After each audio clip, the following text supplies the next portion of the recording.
So why does it ask me to change the password just when we're going to have a I know city council meeting? it's stupid, isn't it? It's right in the middle of what you're doing usually too.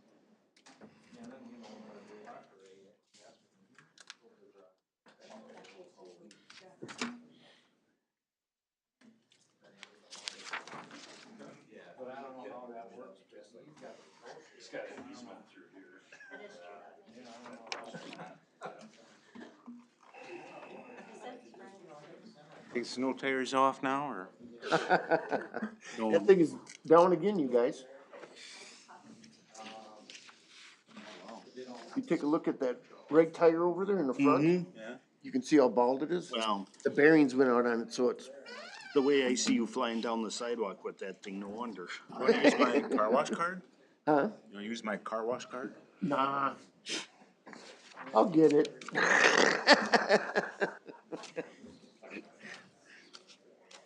A lady said that to me at church too. Did you need me to show you how to wash that off? No, it took me this long to get it on there. Other way to put that? Sally uses that car soap with wax in it last time, and I think everything just stuck to it. Oh. Sounds good. It's a nice color. I mean, not like my old one. My old one was gunmetal, and then this one is just pure black.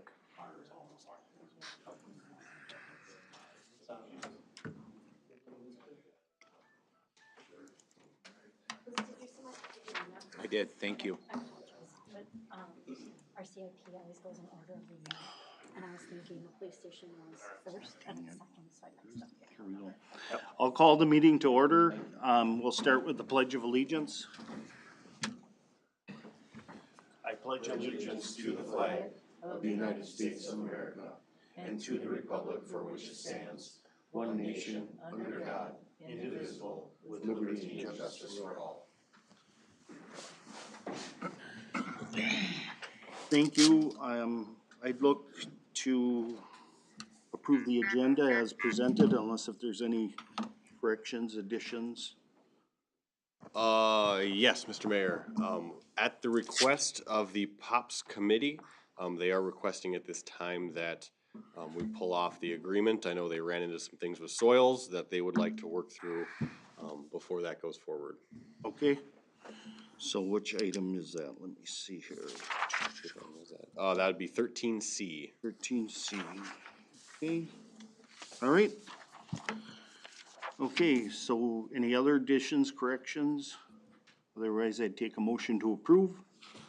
So moved. Second. Okay, motion by Maggie, seconded by Rick. Any other discussion? Hearing none, all in favor say aye. Aye. Opposed, motion carries. The next item up on the agenda is the consent agenda. Does anybody have any questions on that? I had a question about the city server upgrades, and just to clarify, or just to verify that I understand that correctly. Is the scenario of what we're doing there, I understand we have better options now. Are we gonna be $40,000 under what we had in our budget for the year based on this? Well, so the $40,000 total, it's split up amongst most of the departments. But this option, we'd initially thought that this could be up to $140,000 project, and it would now be down to about $100,000. What we were looking at possibly pushing this back as far as possible, but we did hear from CTS that they've already heard from the manufacturers that they're being told that if we order before April 1st, prices are what they are, but they're adding about a 25% cost hike April 1st to account for potential tariffs. So that's the other thing that's kind of driving this a little earlier in the year than I had initially anticipated. How much of the 40,000 was divided for the departments? How much came from the general fund then? Or I believe it was the general fund took up about half. Okay, thank you. Okay, any other questions? Otherwise, I'd take a motion to approve. So moved. Is there a second? I'll second. Okay, motion made by Rick, seconded by Maggie. Any other discussion? Hearing none, all in favor say aye. Aye. Opposed, motion carries. City engineer report. Chris, you're up. Good evening, everybody. So I have three items in front of you today. Well, first is the engineer's update, and I'll move past that unless there are questions for me specifically. The next item on there is our proposal for construction services related to the 2025 street and utility improvement project. So when we propose in this project, we provide a three-phased approach from feasibility report to design to construction. So now we're into the third phase of our engineering services related to the project. So I do have in front of you today a proposal to provide those construction services, and adding this to the feasibility report, final design tasks. It would bring the total engineering cost to $745,000 and $745,700. You'll see a few items in here with our construction services, construction administration, construction observation. Administration is a lump sum fee. The staking and observation are hourly fees, and we also have our assessment services and record drawings to kind of close out this task. With that, I guess I'll see if there are any questions regarding these services. It's about just under 18% of the construction cost, even with the lower construction costs that came in, and we usually estimate 20% when we go through a feasibility report, so we're just slightly below that. Okay. Does the council have any questions for Chris?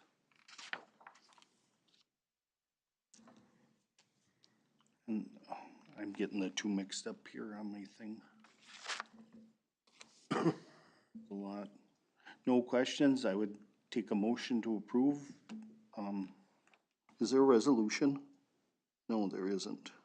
Not for this, no. Okay, I would take a motion to approve the proposal for construction services as presented. So moved. There's been a motion by Sean, I'm sorry. Second. Jesus. I can do that? Seconded by Bruce. Been called a lot worse. No, I apologize. There's been a second by Bruce. Any other discussion? Hearing none, all in favor say aye. Aye. Opposed, motion carries. All right, I think you're up on the next item too. I appreciate that, the proposal. So the next item on here is related to the city center grading project. So we did solicit quotes from a handful of contractors, 5 contractors. 3 of them responded back with proposals. So those came from Holtmeyer Construction, K.A. Witt, and Deutsche Construction. The engineer's estimate for this project is $124,000. The low quote provided by Holtmeyer Construction was the amount of $64,656.50. Holtmeyer Construction is also the general contractor in the 2025 project, so my understanding is they're planning to salvage material from the city center site. This is the granular materials used as pipe bedding, and then move materials taken off that street onto that area to replace it. So certainly a little bit of cost savings for them, and that's why I think we saw the lower quotes. Big cost savings, wow. Okay, any questions on that? So, I take a motion to approve resolution 25-03-17-01, accepting the bids for the grading plan, I guess, of city center. So moved. There's been a motion by Maggie, is there a second? Second. There's a second, any other questions or discussion? Hearing none, all in favor say aye. Aye. Opposed, motion carries. Thank you. All right, thanks, everybody. Thank you, Chris. Thanks, Great. Chris. The next item up on the agenda is the police station capital improvement plan. Who wants to start that off? Didn't know if you had any By all means, comments Rebecca. in front. Nope, you go All ahead. right. Rebecca Kurtz with Ellers. And in your packet today, I believe there is a copy of the capital improvement plan, and there also is a pre-sale report. I'm going to talk about both of these, and then there will be 2 resolutions to consider afterwards. As we prepare for the proposed new police station, the way that Minnesota statute allows the city to issue general obligation bonds, which typically means a lower interest rate for that financing, is through the Capital Improvement Plan Authority. And it is a little different CIP or capital improvement plan than what you have for all of your other city projects. It really focuses on the statute, and then capital facilities such as city halls, police, public safety facilities, public works, et cetera. So the capital improvement plan that is drafted and provided for your consideration this evening really looks specifically at the proposed police facility that we'll be talking about. In the plan, because we did not have bids at the time when the plan was initially drafted, it does have a not to exceed amount of $13 million. We recognize that the bids have come in and they are lower, and so that would be adjusted, but we did have that higher amount in the plan just because it is a maximum, and had we set it at 12,000 or 12 million and then had a number come in higher, we would have to start over. The two things I want to point out in the CIP, in addition to the only project that we are addressing at this time is the police facility, is that in order to issue capital improvement bonds, there are two requirements that also need to be met.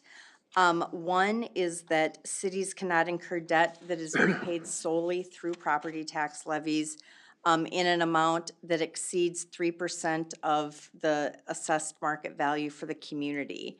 And so for the city of New Prague, and these are 2024 numbers because we're still waiting for the county to finalize 25. But based on 24 information, that maximum amount that cannot be exceeded in debt paid solely by taxes is 31.6 million. So as we look at the debt that the current city currently has that's paid solely by taxes and add an additional 13 million in CIP bonds, that would leave the city with approximately 17.2 million that you would be able to issue in future debt paid solely by taxes. The second calculation that needs to be done when this capital improvement plan bonds are issued is that the total principal and interest payment on an annual basis cannot exceed 0.16% of the city's total estimated market value. And so with that calculation, that maximum amount of your annual debt service cannot exceed 1,687,000. And a little bit of change. And so we have met the statutory requirements for both of those items as they as they fit with the capital improvement plan bonding authority. So with that, as we look at the second document before you, the pre-sale report really outlines the specifics for the proposed issue for you to consider this evening. We are proposing a bond issue in the amount of $12,840,000. They would be general obligation capital improvement plan bonds. And again, to finance the construction of the new police facility, and debt service would be paid by the ad valorem property taxes. We talked a little bit about the authority to issue these and that they are within the city's debt limit. Again, just a reiteration that with general obligation bonds, you are pledging your full faith and credit, so making that promise to levy taxes sufficient to make the debt service payments on the bonds. The term that is being proposed is a term of 25 years with principal due in February of 27 through 51, so that allows for then levying taxes starting this fall. You would then collect and have funds in the proposal before you have funds available to make the August 1st, 2026 interest payment. And then the bonds would mature in 2051 with the 25-year term.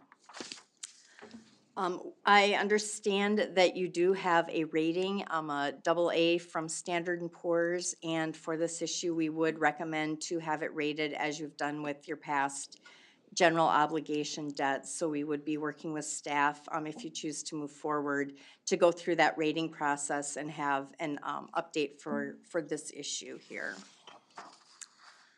I also want to just make mention of it, although I don't have much of an update. As part of Eller's services, anytime we do a bond issue, but really on a fairly regular basis, we do review the city's outstanding debt and look for opportunities where it could be refinanced if there were interest savings due to lower interest rates. No surprise right now, but, so I don't have any refundings or opportunities, but I do want to let you know that that is something that we continue to monitor, and if at any point in time, whether you have a planned issue or not, we do find an opportunity, we would bring that forward to staff and have that discussion. With this, and I'm happy to answer any questions, we would, if you do move forward, we would be back here on April 21st with results of a bond sale. We would take bids that morning in our office, bring back the results that evening, and funds would be available that first week in May. One of the items that I did want to just get a little feedback on is, again, we have structured this so that first interest payment that would be February of 2026 is included in the bond issue as proposed. So we have it, it's called capitalized. We've capitalized that interest payment. My understanding is there are some funds available that could be used if you chose to put some cash into this. And with that, then we could get rid of that first, you'd still make the interest payment, but it would not be part of the bond issue. You would bring that amount of cash forward for the February 2026 payment. We are estimating that that payment is going to be just under $400,000, and again, that's an estimate. I will pause and answer any questions that you guys have. Where did that 400,000 come from? That 400,000 would be an interest payment that would be due, it's part of the calculation as you look at issuing debt, closing on May 8th of 25. The first interest payment that the bondholders would expect would be February 1st of 26. And so it's the interest due from May 8th of 25 to February 1st of 26.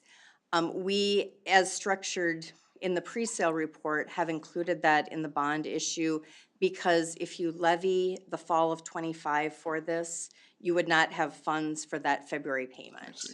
Sean, I think to answer your question, you remember we set aside money for future city hall, that sort of thing, and that roughly $400,000 cash would come from that set aside fund balance. Should we choose to dip into that? Which I believe is where your question was going, as to where that $400,000. It's okay, so. Oh, I'm sorry. I It was cash on misunderstood. hand. Okay, yes, So it was I'm cash on sorry. hand. I thought maybe there was the difference between the interest between The interest, that first yeah. issuance. But there was $400,000 in cash that the city has that we could. The city has a little over 400,000 that you could put in. The structure that is before you does not include that, but if you chose to do that, it would reduce the bond issue by about $400,000. Okay. And these are assumptions, right, Rebecca? Absolutely. You know, we are looking at the current interest rates. We've added 50 basis points or 0.5%. And there are our best assumptions based on what we know and what we're seeing in the market today. Okay. I am hoping I will be back here in a month with better numbers and interest rates, but What was the number that you were No. expecting? we have used an interest rate of, or the assumption of 4.5 for the true interest cost. Okay. Then what's that 1.100 total underwriter's discount? That's if we get a AAA. So it, as part of just if you do a competitive issue, the underwriter typically does collect a fee for their services. They have up to 1.1%. Oh. That's the maximum fee that the underwriter can take for their services. Gotcha. And that is a maximum, that would be finalized the day of sale, and it could be something less than that. Okay. Becky, the there's two schedules, and I'm assuming that the first schedule, Appendix A, is just kind of a standardized one. And because I noticed the terms are a little different, the length and maturity is different on them. Are you talking about the two schedules in the pre-sale packet? Yes, Yeah, for okay. my packet, I'm looking at page 74 and 82. I'm not sure, I can't see what your page numbers are. Let me ask this, because I don't have, so does one of them look like a fairly straightforward debt service schedule? And then does the other one have a column on the far right side that says 105% of total? Don't think so. Let me go back to the other page. I just noticed the last payment dates were different, the maturity was different. That's why it almost looked like a 30-year option versus 35. So It has it starting May 8th and then think that- 25 and ending 2055. And that's why I was just curious why the maturity dates were different. I think yours is 9. I can kind of see a number behind 70. So I can answer, I think, your question. We did provide, while we are recommending and bringing forward a 25-year 25-year term, we do have, if you chose, we could look at 30-year terms, and that would be the 55 or ending in 55. It looks like the first one now that I look at, it has a negative 411,000, so maybe that's an option that assumes we're putting cash into it too. I don't know, but. Yeah, and the second one is like 379. Well, I guess. Yes, I'm understand, I didn't know we ran, of course, many options, and I wasn't sure what all was in your packet. So yes, on the 30-year option, that capitalized interest does, go to 411,500, so that would be the capitalized interest, or it could be cash, if you decided to go with a 30-year option. Rebecca, that is on the last page of the CIP document. Oh, okay, thank you. Yes. Thank you. Okay, yes, as we look at the CIP document, that again was looking at really providing our most flexibility for options. So the CIP was set assuming 13 million as a maximum amount. It was set using a 30-year term as the maximum amount, and really pushing to the very extent so that, because that was drafted before we had some bids and final numbers, we wanted to provide the maximum flexibility in the CIP document. So that is why those numbers are as high, or are what they are. And then secondly, what kind of ability to change the terms do we have now that we have a CIP document that's been created? I mean, do we have to kind of conclude with one set of terms tonight, or is it something that we have flexibility to change it? If we decide to go with a 30-year term, or different payment structures, or add more money into the deal? So the CIP document does not dictate how the bond needs to be structured. That again is really setting maximum amount of the bond, maximum term, maximum annual payments. So that's setting those maximums, and we purposely set it high enough to allow some flexibility as we got more information, because that was actually completed a few weeks ago when the public hearing notice was noticed. And so with the pre-sale report, that is the document that we would be looking at for what are the terms and how do you want to move forward. With that, again, we are proposing the 25-year term, but based on, I think the goal is tonight to have some direction so that we could have a sale in late April and have funds in May. But if at tonight the council's direction is we would like to put cash into the project, we would like to have a 30-year term instead of a 25-year term, or, you know, we'd like to do 27 years or whatever those numbers might be. I can take that, if you choose to move forward, I can take that back and then move forward with the bond issuance part. But the CIP is not going to be a dictator of it. I would say that pre-sale report and how you would revise the pre-sale report is really the document to focus on. I forget when the bids are coming in, Josh, again? March 26th. Okay. I guess I would just like to provide us with as much flexibility as possible. I mean, it's kind of catch-22. We're talking about this before we have bids and to understand what we're dealing with. So I guess I would rather have the ability to have a longest term possible and whatever terms or additional money to put down that we have. But then I'm also trying to understand if there's any benefit to try to have a lower upfront principal or debt repayment and phase into it, hoping that our tax capacity increases over the years, and then to understand, I can't recall what our debt repayment structure over the next 5 or 6 years. And I don't know if we still have a drop-off in, I can't remember, 5 years or 3 years, whatever. Well, so I know in 2027, our fire station is coming off. Okay, well, I just wondered if there's, we should give consideration to the possibility of a step-up or something when that falls off and have a more gradual phase-in of it, but, so I don't know what your thoughts are about that, whether it's not worth the trouble thinking about or looking at or not. Well, no, let me make a couple comments, and, you know, I appreciate the feedback, and again, we'll take the direction from the council on what you'd like to see.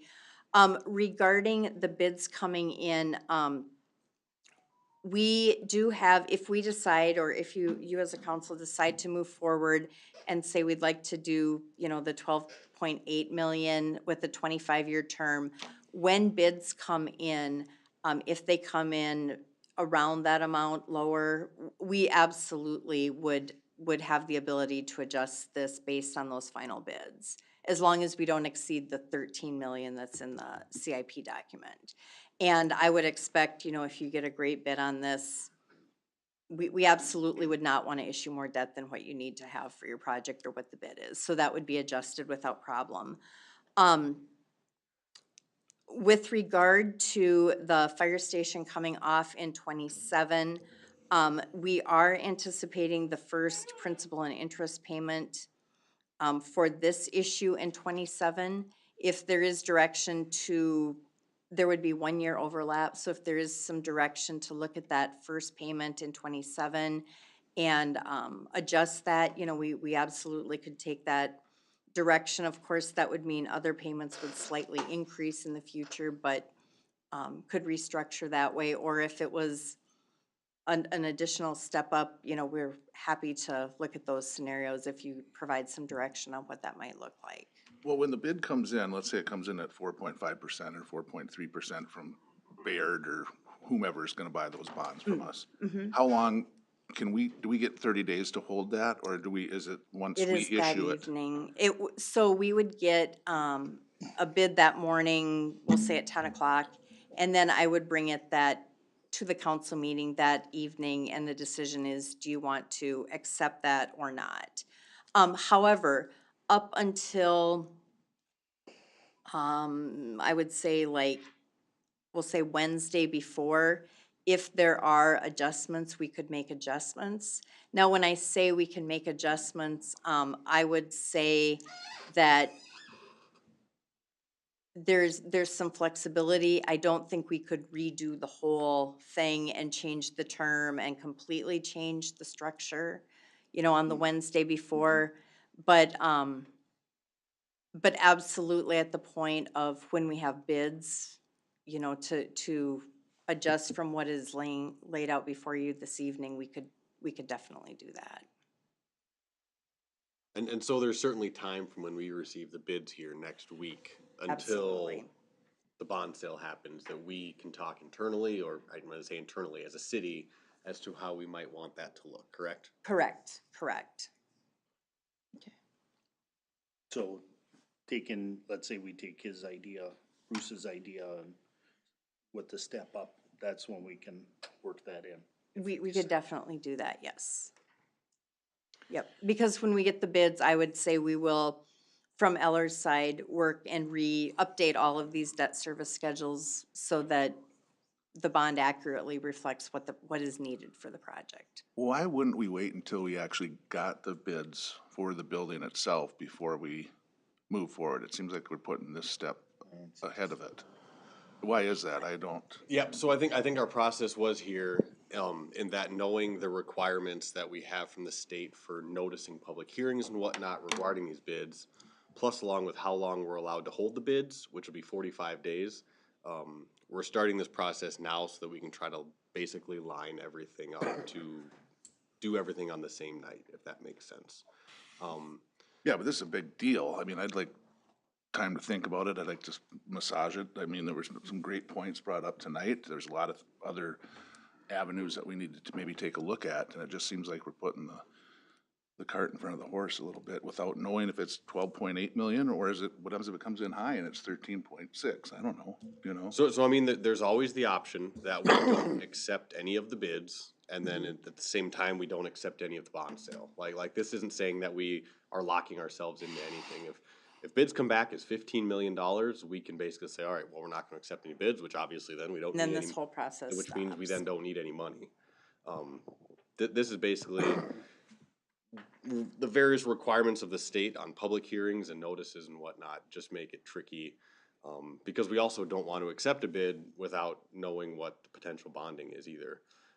If we would have waited to start this process until the next council meeting, we then get ourselves into a situation where the bids potentially are no longer valid once we get ourselves all the way through the bonding process. But in 45 days, we would have 3 council meetings, and that doesn't mean we couldn't even spend an hour somewhere else and call a meeting to discuss.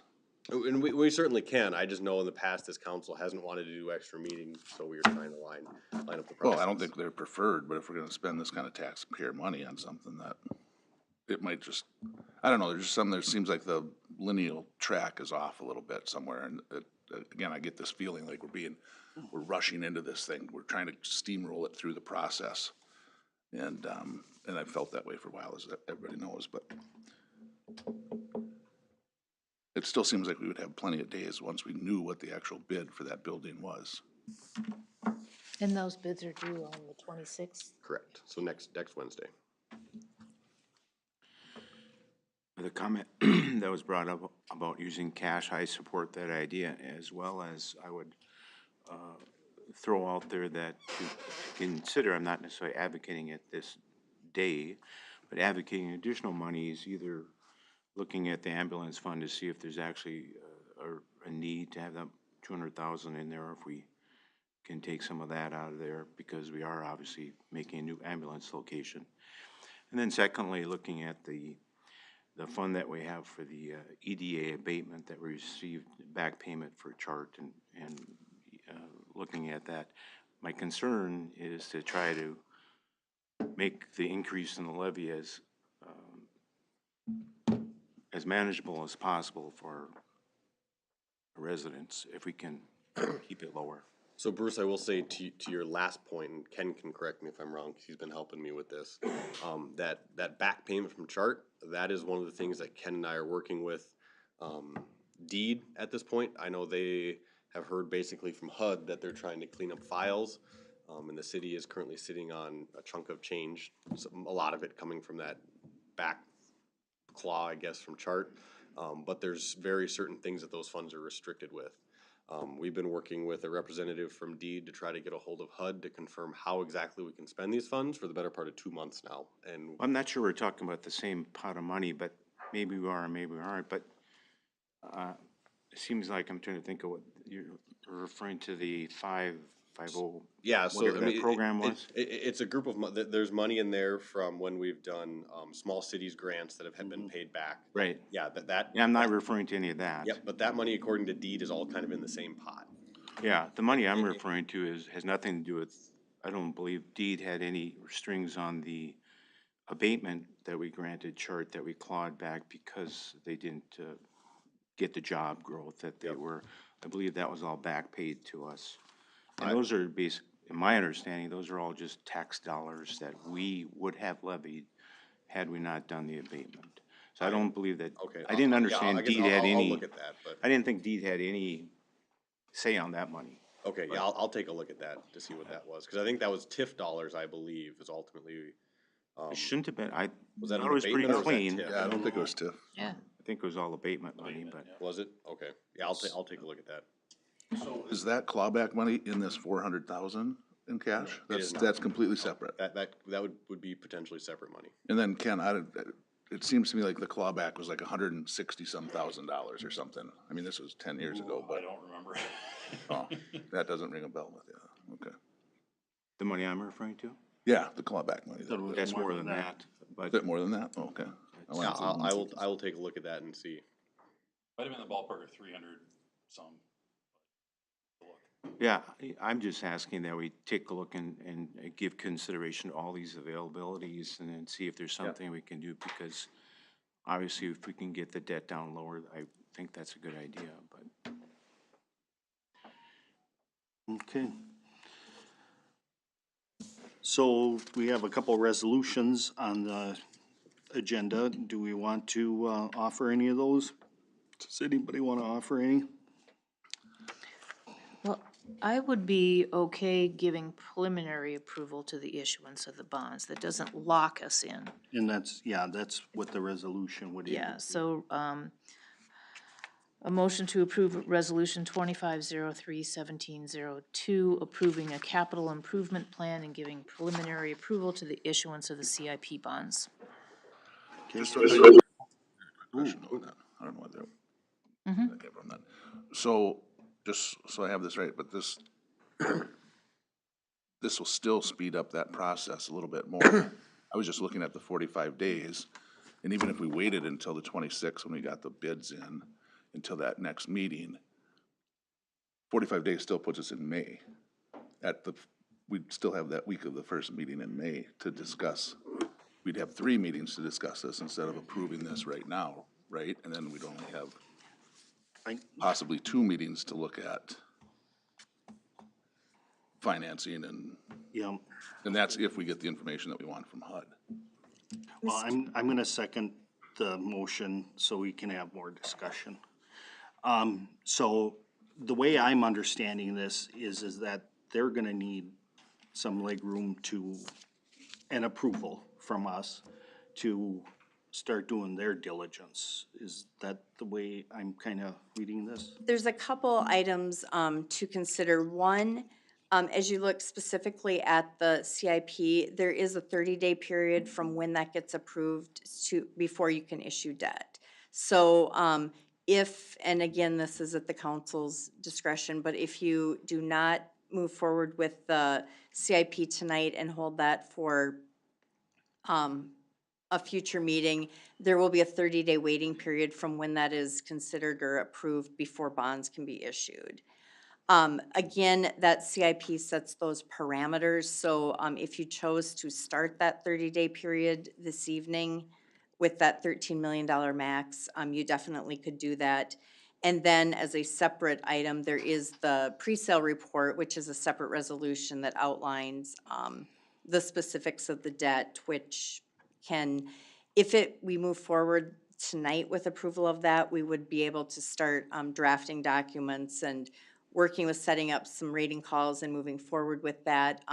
You absolutely could hold off on that, and that would slightly delay the process, but we have a little more flexibility with the approval of the pre-sale report and the bond issuance. There isn't a timeline statutorily with that document.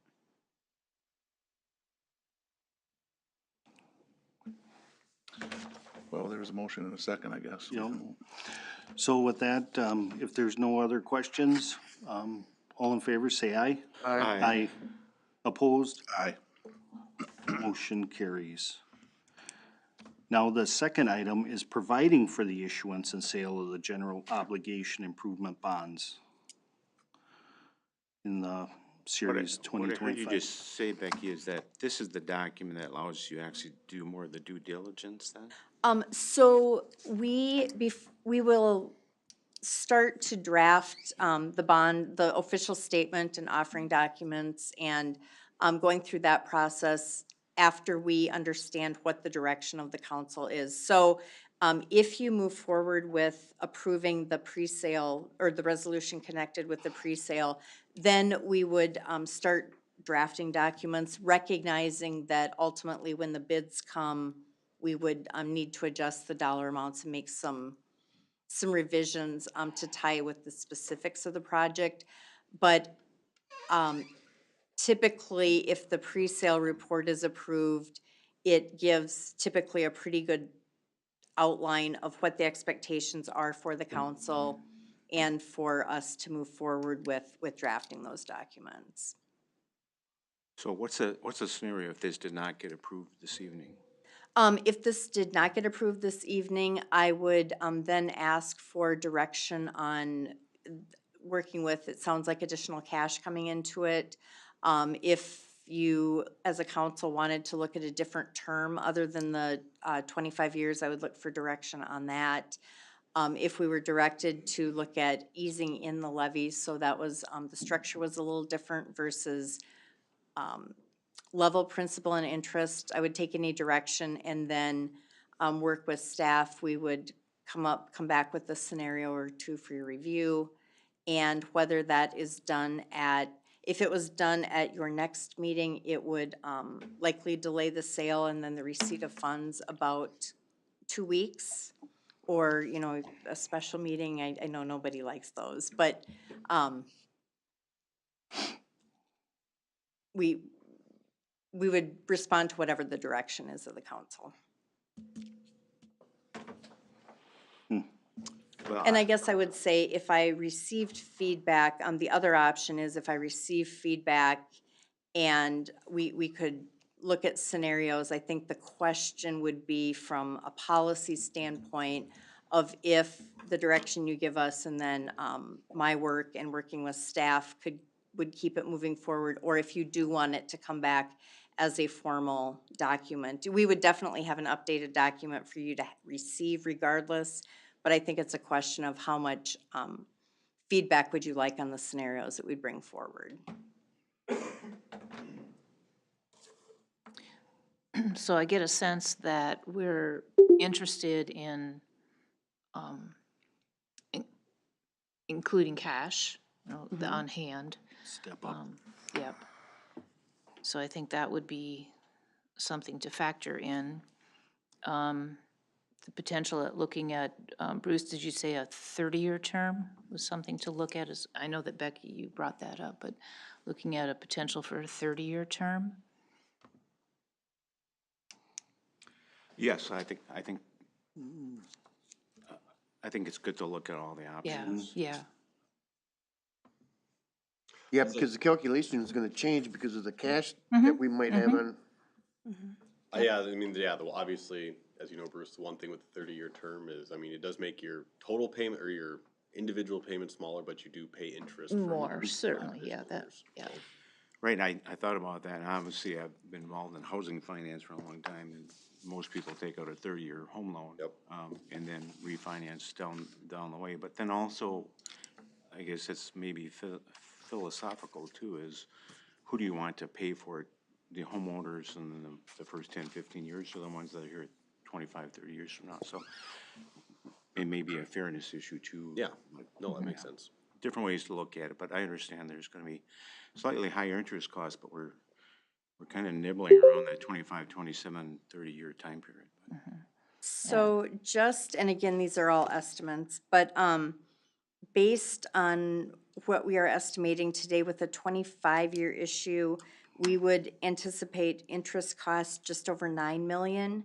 And an average, again, the way it's structured with level principal and interest, an average debt service payment of about 860,000 annually. If we went to a 30-year term, interest would be just over $11 million, but we would reduce the annual payment to about $810,000 annually. And that's really what I'm looking at. I totally understand the difference in interest costs and overall the cost, but when, it's not like I'm buying a home, it's not the same scenario, because you might have a homeowner that's here for 30 years, but as long as the tax capacity increases, that homeowner is gonna pay less the levy every year. Yep. Whether it's 30 years, or if it's 30 years, or whatever the time frame is. Hopefully, the town will continue to grow and the tax capacity will increase. There'll be different taxpayers sharing the cost and burden of that.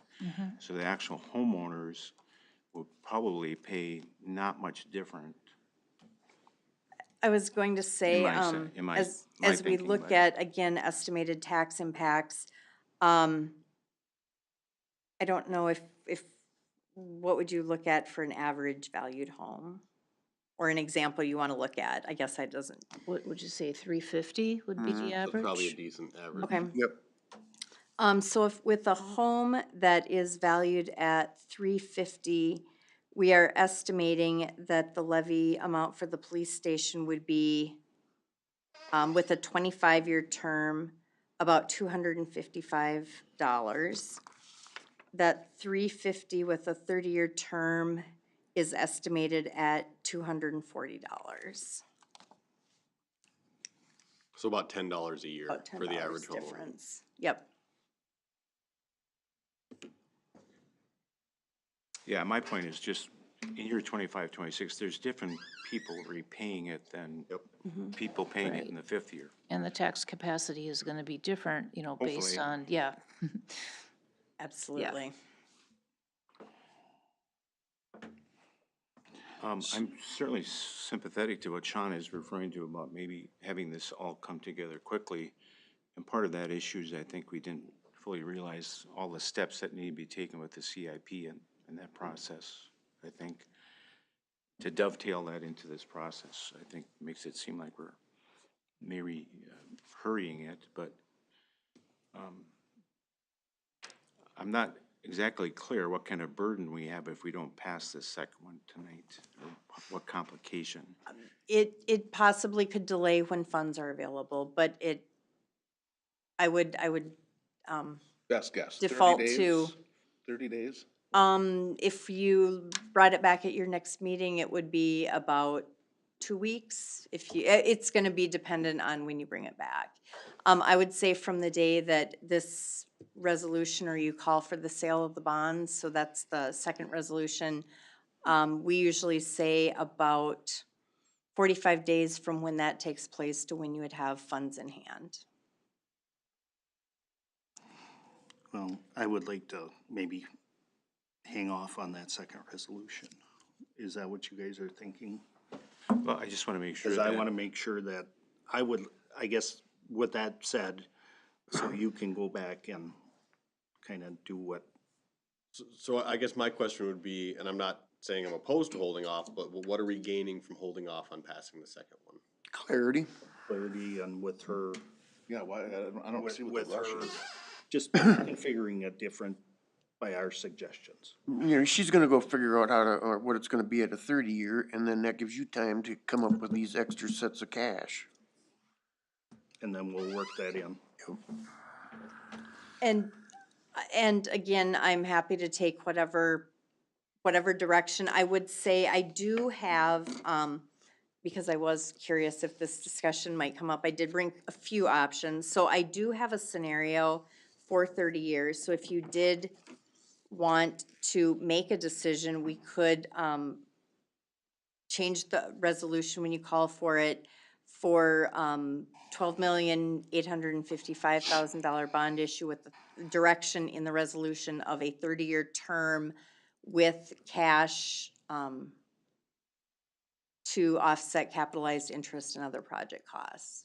If you want it, and again, I will take whatever direction, but if you did choose to move forward this evening, we could make some revisions to that resolution, and I have some of that information here. Well, that just goes to the point that I'd like to see it all kind of Okay. laid out and explained. Now, all of a sudden, there's this, now we got this whole new way to do it, all of a sudden, that wasn't brought up 10 minutes Fair ago. enough. So it's funny how slow city business moves when a lot of us like to see it move really quickly. This seems like it's doing even, this is moving way too fast, way normal than whatever I'm used to on the city business part of it.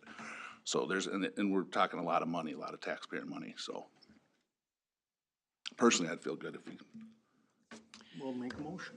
I just want to ask a different question. Does any of this, whether we delay 2 weeks or 30 days or whatever, affect the acceptance of the bids or any cause anything with the bids, because that's really the most critical thing we're concerned about is So that we try to get the yeah. bidding process in this time period. Yeah, so it sounds like, from what I understand, that this basically would affect when we actually would have the ability to have cash in hand, correct? Yes. And so, I guess that would be up to the city council as to how we can play that, if, I mean, we potentially need a special meeting.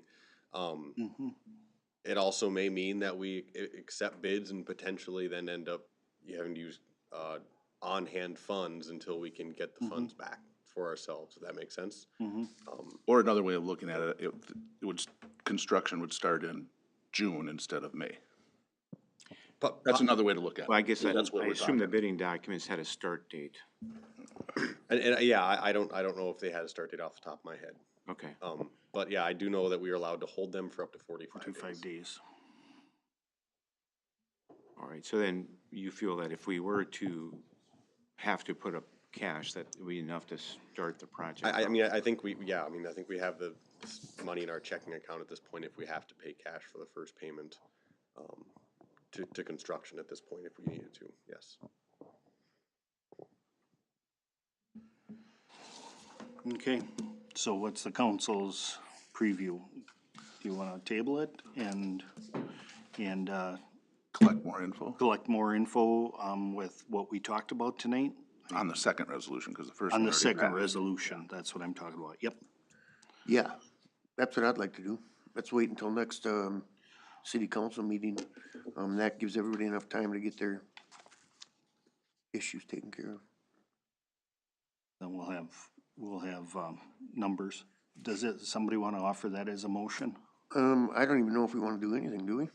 I would say, because it is a resolution, I would ask that you table it, just so that we have some sort of, Well, I that, don't wanna call it finality, but that way, if anyone's looking back at the minutes, they know why this Yeah, resolution. that's what I meant. didn't Okay, just- I'll make a resolution that we table, resolution 25-03-17-03, providing of the issuance and sale of general obligation capital improvement bond series 2025A in the maximum aggregate principal amount of $12,840,000. Second. Okay, there's a motion by Sean, seconded by Rick. Is there any other discussion? Hearing none, all in favor say aye. Aye. Aye. Opposed, motion carries. Thank you. Thank you, and we will be back with some. Yeah, see you next week. Appreciate it. Back with Just, some updates based on the feedback. One more question. Does staff and Becky have a good understanding of what we're looking for then at the next meeting? I'm hearing, The scenarios and the different alternatives? I'm Yeah, hearing so- cash into it, We're, yeah, 30-year term. what cash we may have with 30-year terms, and if there's, what any sort of laddering or stepping of payments may do to it. Okay. So And with that, the cash amount from chart and all that stuff. Yeah, and that's. Yes, yeah, that's right. Sorry about that. So my understanding and my vision is that we're gonna see different alternatives laid out from 25 to 30, plain Jane, 25 to 30 with cash down, 25 to 30 with additional cash down or something, because not only would we be talking about 400,000, we might be talking about 700,000. Yeah, So- yeah, with those cash outs. So try to get all that information so we can have it like in front of us, like you said, so. Do you want scenarios with both 25 and 30 years and with cash and without cash of all those scenarios? Yeah. Or, Yes, if Okay. we could. Yep. Please. Whatever that we think is what you can get us. We hope you like working with us. I just want to make sure that I'm giving you the information that you need. Well, I just wanna make sure we're Yeah. not stumbling. Thank you. Thank you. Thank you. All right, the next item up on the agenda is the public is invited to be heard on matters not on the agenda. Speakers are limited to 5 minutes. When you come up, you just need to state your name and address and go from there. So does anybody want to address the council?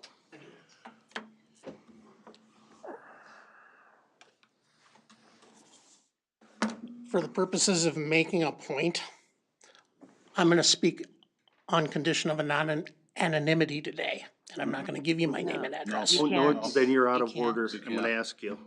Sit down. I'm going to let you know that the Supreme Court has ruled that you I'm have gonna to. recess, I'm gonna recess the council meeting at this time. Don't pull that crap. It's not crap. The council meeting is recessed.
Again, the public is invited to be heard on matters not on the agenda. Speakers are limited to 5 minutes.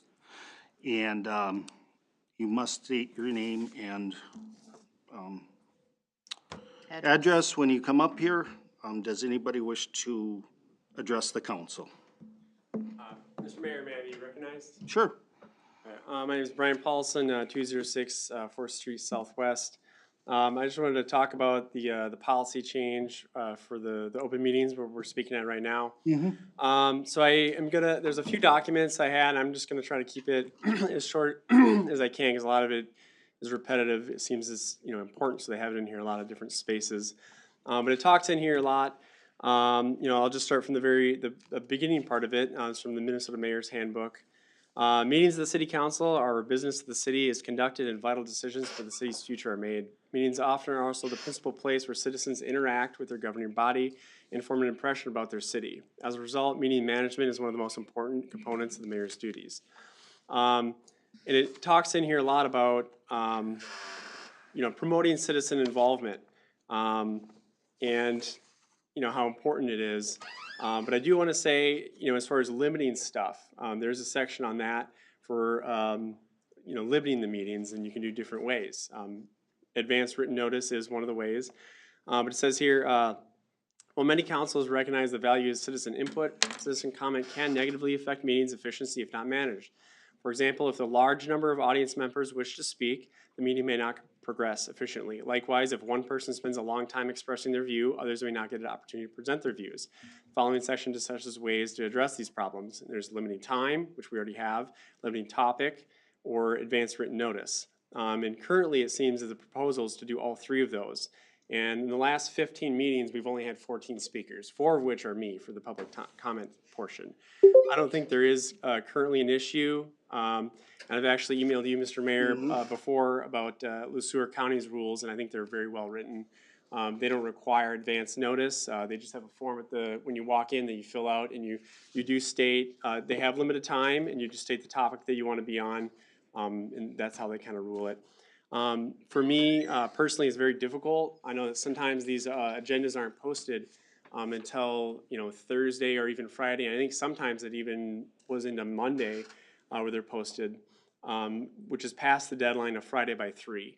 And also, if it's not posted, I work in Bloomington, so I would have to take off work, drive down here at 2 o'clock, see the agenda, and then maybe there's nothing on there that I want to talk about. It's just a complete waste of my time. And then I know that it's talked about as far as like being able to address people's concerns. Really, this time it talks about in here, it's not for you guys to interact with me. It's just me to talk about an issue I may have, and then you could get back to me at a later time. You could research it and get the answers. I know that a lot of the stuff I post on Facebook or social media already is known. There's probably no surprise that last meeting I talked about chickens and all my grievances were already answered by the city administrator. So, I know it gets out there, but I didn't expect those answers to be right there. I just don't think it's very encouraging to get public involvement. And the last thing I'll just read here from, it says, promoting citizen involvement. Many observers of local government strongly correlate the level of engagement between citizens and its government with the overall success and vitality of a community. And just one example where we had a lot of speakers was the tax abatement, right? And maybe that, I'm gonna be on this. I'm always looking at the agenda and I'll make that deadline if that's what happens. But you're gonna have people, all those speakers that spoke for it, they probably wouldn't have been able to speak because I started making some, waves and stuff on social media after that deadline. So that's just my opinion on that. I do love Le County's rules that they have adopted for the public forum and other stuff that they have. I just think that only passing this one rule is, it's not, encouraging citizen involvement. So thank you for your time. Thank you. Thank you for the information. Anybody else wish to address the council? Be recognized, Mayor? If you're gonna state your name, Joel. I'm gonna state my name and address. Okay. I did wanna make a point. I'm gonna appreciate explain that. why I wanted to make that point. Okay. I am likewise here today, I apologize, I don't have my reading glasses, to speak out against the policy proposal regarding the admittance of speakers in public hearings and public forums. The proposal to require speakers to register 3 days in advance is terribly misguided for a number of reasons. First of all, the Friday at 3 p.m. deadline for applying to speak at the public forum smacks of prior restraint. Prior restraint is a Supreme Court doctrine that was established in Neer versus Minnesota in 1931, and it refers to government restrictions on speech before that speech is expressed or published. It is also known as prior censorship. In this case, you're establishing a prior restraint by setting an application to speak and establishing a deadline by which that application must be received in order to pre-qualify to speak at your public forum. You are, in effect, requiring that potential speakers obtain license beforehand in order to address the city council. The very idea turns the notion of an open forum on its head. Not to mention the idea of requiring a license to speak before you can address your elected representatives.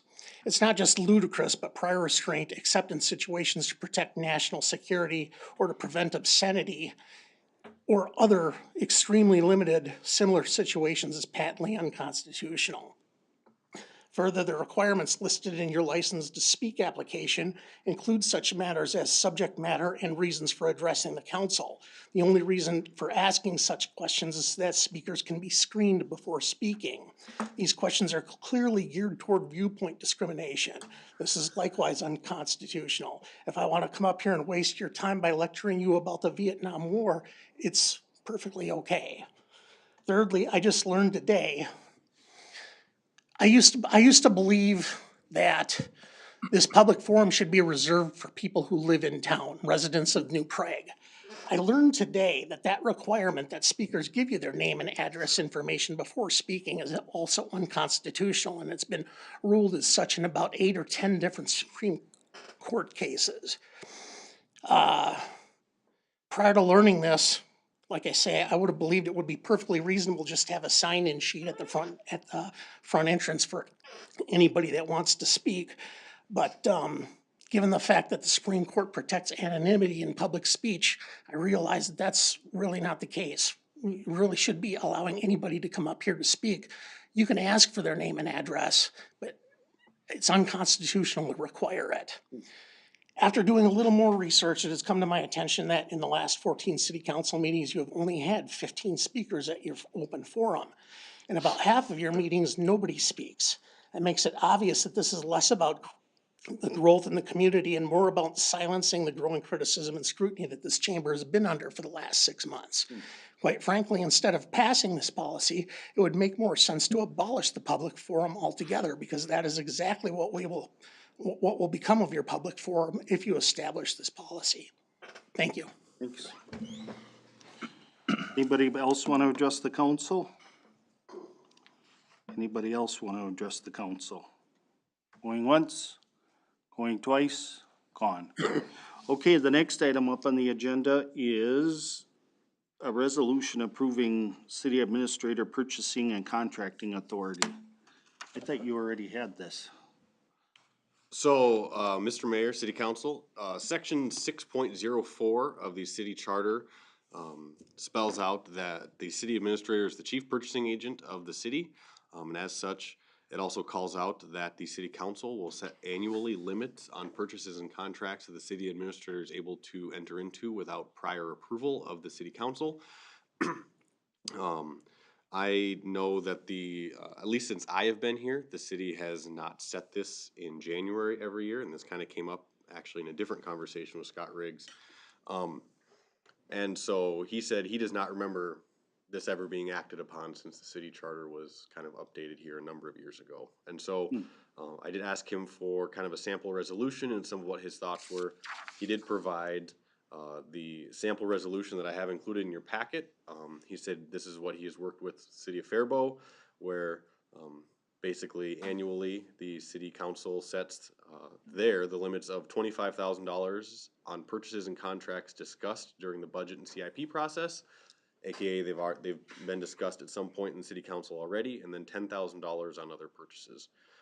And then the idea would be with many of our housekeeping items that happen at the 1st of January every year, this would be brought back and potentially updated one way or the other. So certainly open to different spending limits. I know those were used just because those are the numbers that Scott was kind of talking through when he was talking through this whole process with me. So certainly open to any questions, but, the resolution is just kind of, upholding that section of the city charter, that calls us out, section 6.04.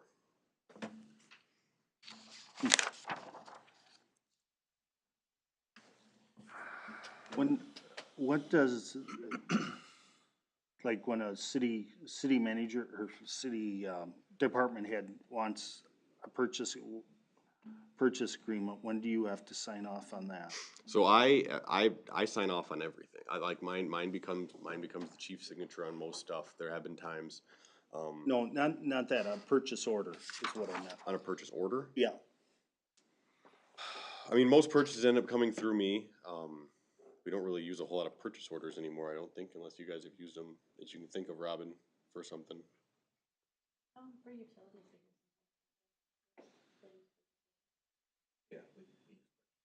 Do you?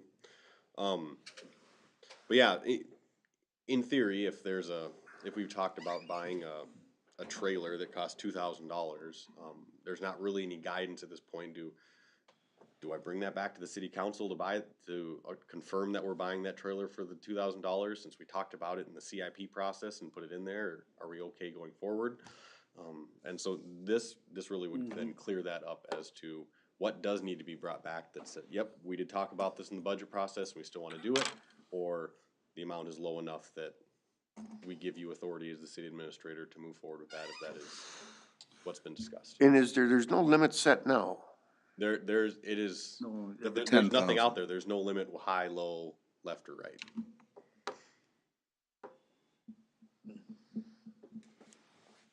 Cause one would think you would already have this. So I know in my previous job, there was just kind of the stated that city council told me early on, just kind of set it at $10,000 if you think we need it as city administrator. If it's under $10,000, you move forward with it. If it's above 10,000, please bring it back to us. And, yeah, like I said, City of Faribault does it where if it's been discussed during budgets and or CIP, it's a little bit higher amount than if it has not been, but. Josh, can you give me an example of a time that we missed out on something or it somehow impeded the flow at the office where you couldn't jump on something right away and you had to come to the council? I think one of the more recent events, and I don't know if we necessarily missed out on it, we got lucky we didn't, was when we were looking for a vehicle that we talked about for the community development department. It was hey, we can give you this deal on this vehicle, and we had just come out of a city council meeting, and we said, can you wait 3 weeks? Like that, our next city council meeting is 3 weeks away, and luckily, who we were working with was willing to hold it for us for 3 weeks, but that might not happen in other cases.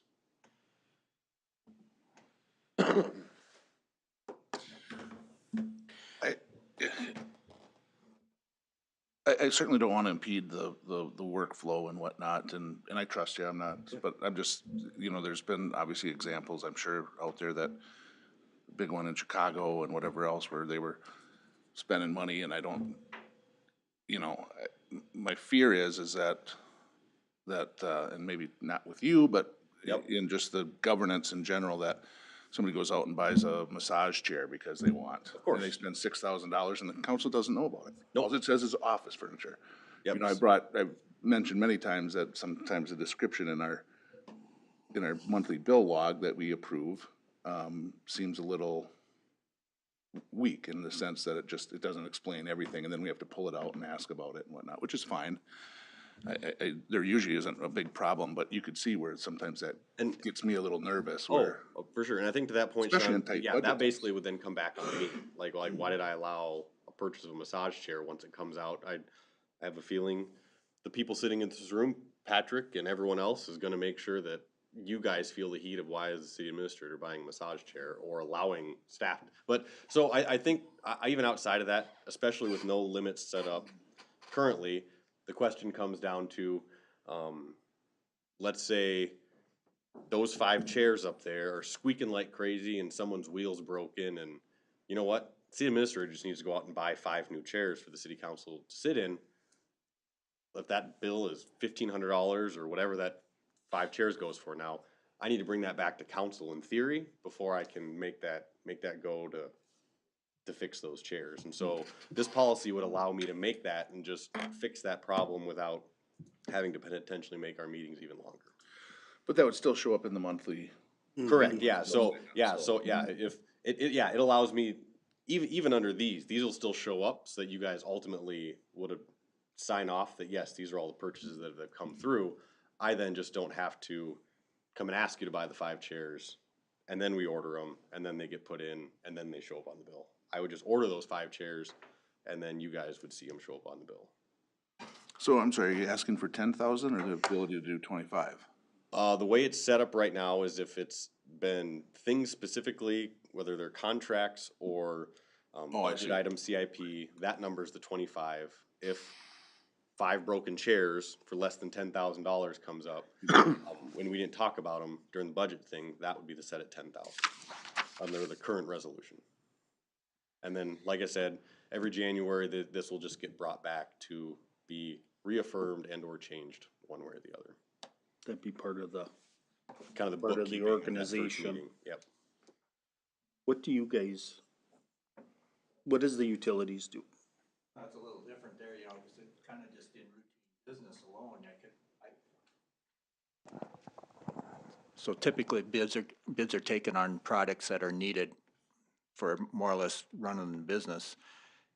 Those are taken by my distribution supervisor and then approved by myself.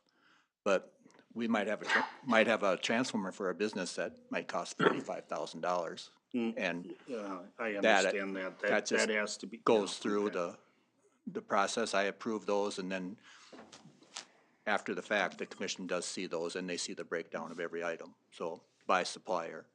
But to be restricted to a $10,000 would really impede if that was on the utility side of things. No. We don't do it that way, so. But if we have, I'm gonna use an example of vehicles. If it's those kind of one-off things that can wait, you know, and scheduled, then it always runs through the commission, just like it does the council. I guess I wouldn't have a problem with it if you point that out, like at the next council meeting and say, hey, I had to make this decision and this decision.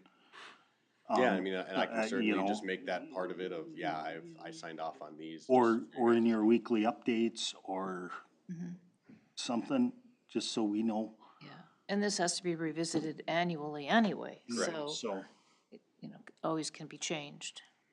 yeah. I support the idea, and I guess my question I was, what the numbers should be. Within the context of the budget or CIP, then you have a limiting document of it. I'm a little more concerned with the 10,000, not because I'm not talking about you, Josh, just Yeah, of course. accounting and audit-wise. You could certainly conceivably have someone spend $1,000 in $10,000 increments. From an audit perspective, there's nothing that restricts it. And so I would probably start out with a lower number to see how it works and see if it really does make a difference. Okay. When I look at our city blah, blah, blah, blah. The charter? Their charter language, it talks about contracts and bonds and instruments paid, signed by the city and the mayor.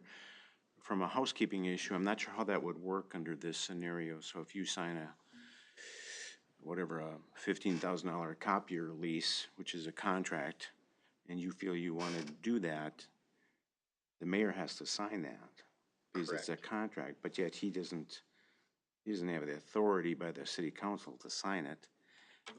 Correct. Unless it's approved.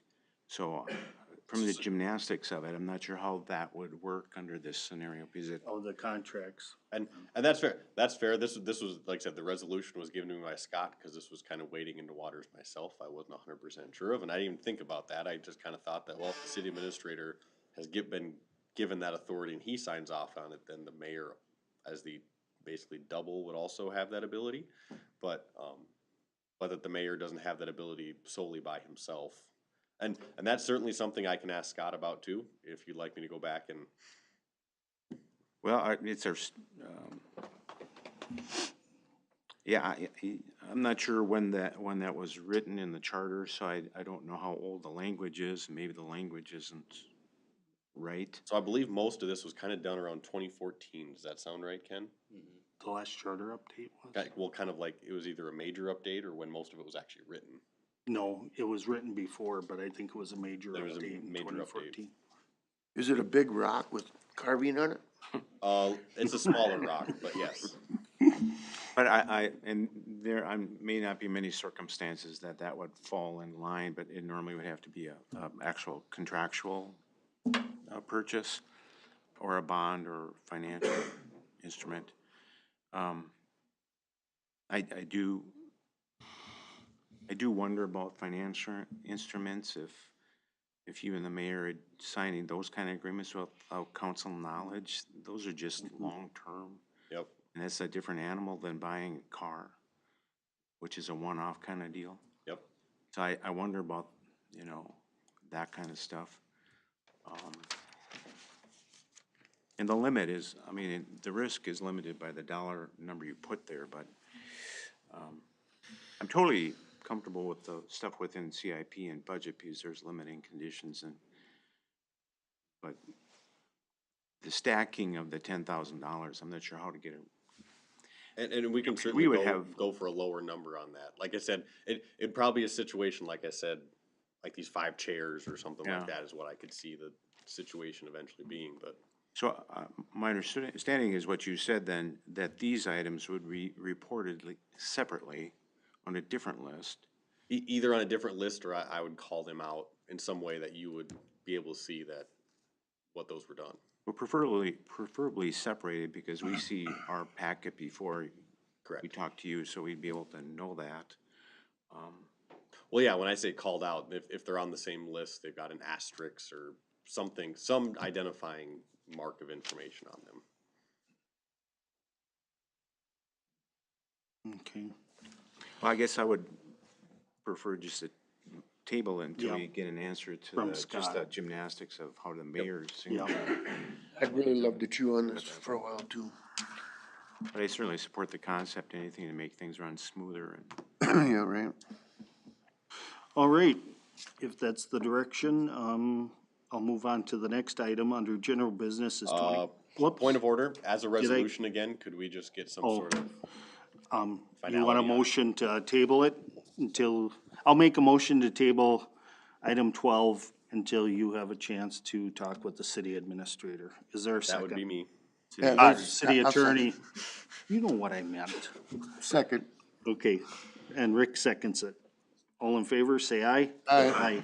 Opposed, motion carries. The next item up under general business is the liquor license renewal for Rusty Spoke. Yes, as I shared at the last meeting, there were a few code enforcement issues we were working through with Rusty Spoke. As we were working through those last week, Mrs. Pauline Baldazzo did have an opportunity to come into compliance, and as of our last check, is still so. And so I guess as of that, then all the conditions for a liquor license renewal have been met, and staff recommends approval of the liquor license for Don't Be Lion LLC, doing business as the Rusty Spoke. So moved. There's been a motion, is there a second? I'll second. And Sean seconds it. Any other questions or discussions? We were, I guess, maybe we could send a letter, Yep, we will include in- a letter and make sure just to communicate with that we're, the LLC we're to glad- to let them know that stuff's coming to compliance, and we're super happy that, to be working together with her on that. yeah, thank you. With that, all in favor say aye. Aye. Aye. Opposed, motion carries. The next item up is the public speaking policy. So my question is did this get run past the attorney? Not this exact policy, it is like conversations I've certainly had No, I about know. the policy in that instance. Would there be a reason why we would change what we already got? This is my Well- question, Rick, is definitely for the deadline for submitting what you want to talk about. What would be the purpose behind that? Mm-hmm. So I guess the purpose behind that is to make sure, from my thoughts on it, were that if if Ken's son was coming to talk about something, it would give staff the opportunity to make sure that we did a little background research. Should the city council for some reason want to talk about something that night. I know that that is a policy some cities around us have, as well as our school district here in town. You generally have to, contact them before the meeting to let them know that The you'll be school speaking. board requires that? I believe so. The last time we were at a public hearing, I was actually told that had to be done. Yeah, I'm sorry, I'm just not in favor of it. And now I guess and that is for the matters not heard on the agenda. Yes, yeah, For the normal public hearings, it would be just sign up before. of course, no, and I understand that, but, you know, to the point that a couple of folks made in the, previously, and even for myself, if I'm attending a public meeting and something pops into my mind and I have the audience of the council or the board or whatever, I want the opportunity to at least speak, not necessarily meaning that I need an answer on the spot, but at least to voice an opinion, and to me, to put constraints around that is concerning. Okay. Well said, Maggie, I agree with you. Okay. Yeah, my vote would be no.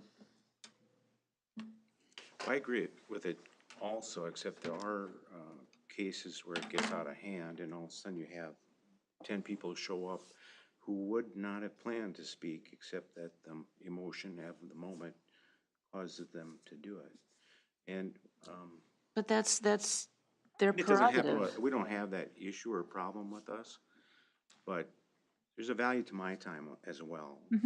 And then we would probably want to consider reducing the amount of time. So part of the issue with people re-signing, and I'm not saying that I'm advocating for it, but one of the reasons they do that is if they have more people signing up, then they reduce the time to 3 minutes as an example, or a smaller amount of time, to try to have some control over it, because some public meetings you've seen go on for hours and they Yes. recess because Yes. it's all been taken up by the public speaking.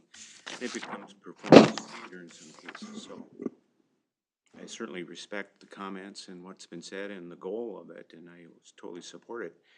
But there's a lot of avenues that public are engaging with us that we see besides just this public speaking at the meeting. And certainly there's a lot of activities that are being done in the community that we interface and engage with them outside the city council meetings themselves. So there's other things happening on. I don't think myself that that's an indication of the public's engagement with us necessarily. So I often wondered why we only have 1 or 2 people ever come to a meeting. But I don't know that the city council or the city's policies have caused people not to come. I've never heard that when I ask people to come and talk. I've never had the reason why I have to sign up or whatever. Right. They just right. don't want to. Yeah, They don't want to be in front of us. yes. So I think that's more of a reason than I see about any kind of limitations that are placed on the public speaking part of it. But Yeah. I'm certainly okay with not having a requirement of timing and signing up and things like that. But it would have to be revisited if it gets out of hand too. You're right. Well, there are the rules of conduct here. And also, if it is a hot topic and we have, you know, an overflowing of people, we can limit to less than 5 Right, but it would have minutes. to be a hot topic that's outside the agenda then. Because Yes, anything, yes. I know Brian's comment about the agenda. We get the agenda the same time you do, and sometimes before us. So you're seeing it at the same time we do.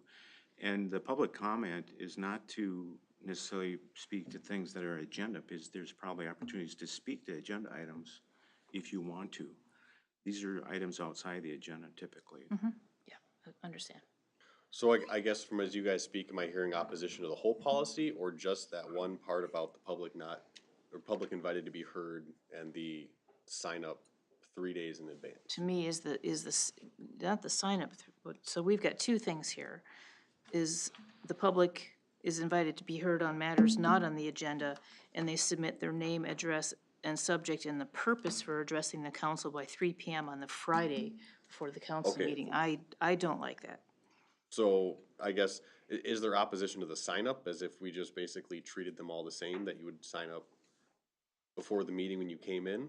or? Cause I thought that we used to have that sign up at some And we point do in for time. some, I guess, Yeah. since I've been here, staff has never had a sign up, but I know that occasionally, SEH, when they do a public hearing for a street project or something like that, they do have a sign up sheet for people. Yeah, for the public hearings. Again, if it's a matter not on the agenda, I just don't think there should be any constraints around it. Be it that they sign up at the door, because if they come forward, they have to state their name and address. And so we'll have it recorded and captured, hopefully in the minutes or wherever we need to. And they should be required to be citizens. Well, like, Instead of wasting our time and make some political statement that we've seen in some things and try to force votes and whatnot that is completely out of control for the city council is again wasting our time. So then I guess that one, I do think could be a slippery slope, like you're saying you have to be a citizen of New Prague, cause what if they're a business owner in New Prague? Does that count? I mean, cause they technically also are a taxpayer at that point within the city, but they might live outside of city limits. Or if they maybe work for a business and, as we'll say, you're a VP, so you don't own the business and you're not the property owner, but you have a large say in that business that maybe oversee, like, and so the citizen one is one that I struggle with a little bit more, because there are certainly people that are affected by our business that don't necessarily live in city limits. Okay, good point. To Joel's point, though, if he wants to get up and talk about the Vietnam War for 5 minutes, and then brings 15 other people that wanna talk about a whole different year of the Vietnam War, that's just wasting our time now, cause it doesn't matter, we can't do anything about it, we can't, you know. Correct, but So I don't know how we can, you I know, don't even see why are we changing what we got? Was there an incident or something? or- and I guess this isn't necessarily the only one that's different on here. Well, I guess it would be the signing up part. The thought on the signing up for the public hearings with the writing is there have been a number of times where we've gone, well, shoot, who was talking? And then we go back into it and we can't really make out what they're saying on the mic, that sort of thing. The signing up beforehand, like I said, came as I kind of reached out to surrounding entities, town, school, otherwise, and there are some of them that do require that early sign up. And so that's kind of where that idea came from. In a point, Sean, to if you're gonna show up to speak about Vietnam War, we at least now know that there's 15 of them coming and we can limit the Vietnam War talking at that point. And so that would give the mayor a little bit more control to know whether we've got 15 people wasting our time to talk about the Vietnam War.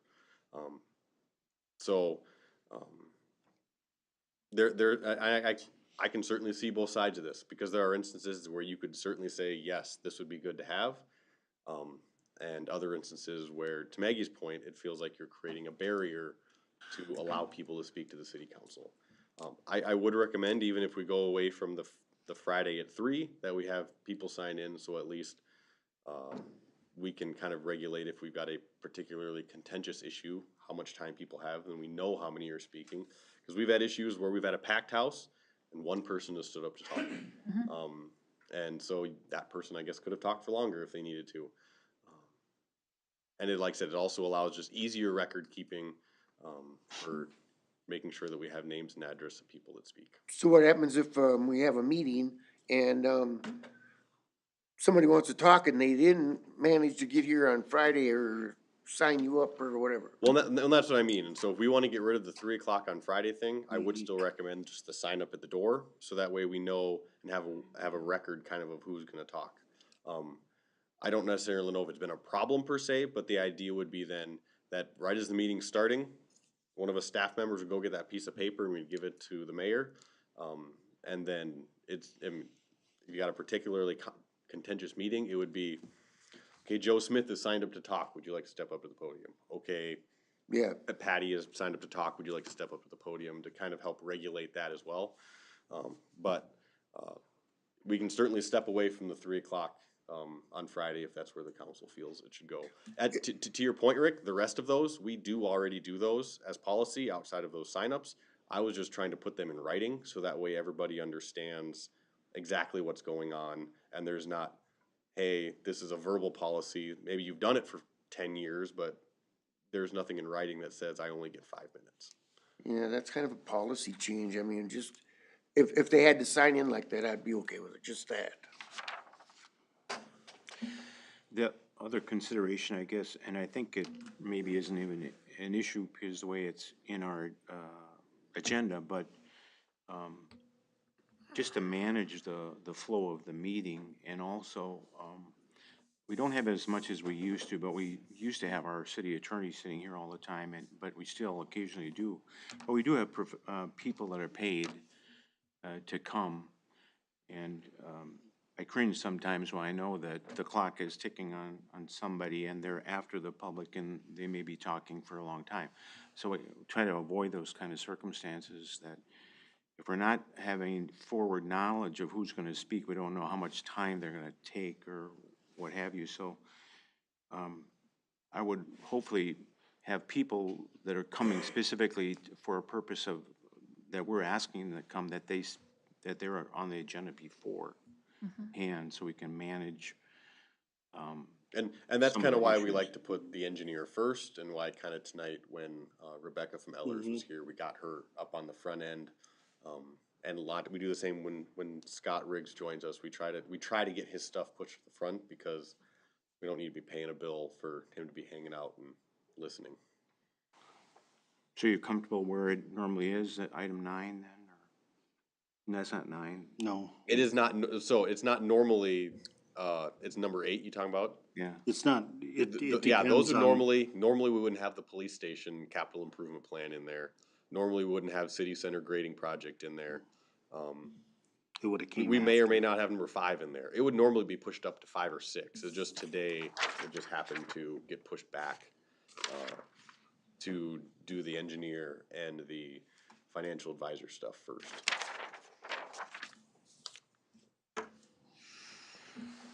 Okay, All right, so getting back to the public meeting policy.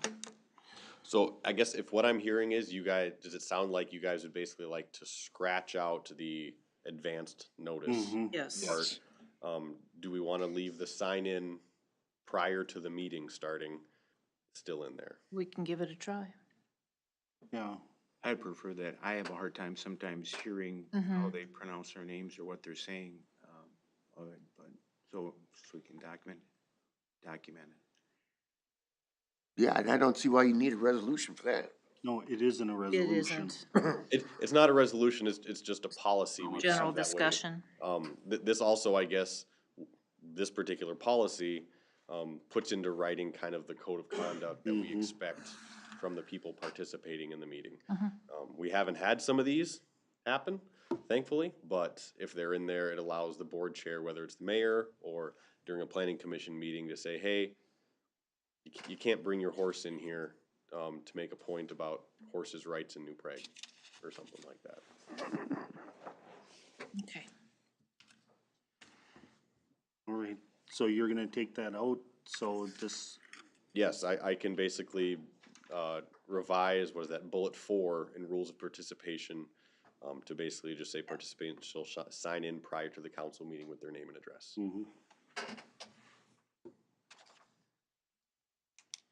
okay. Okay.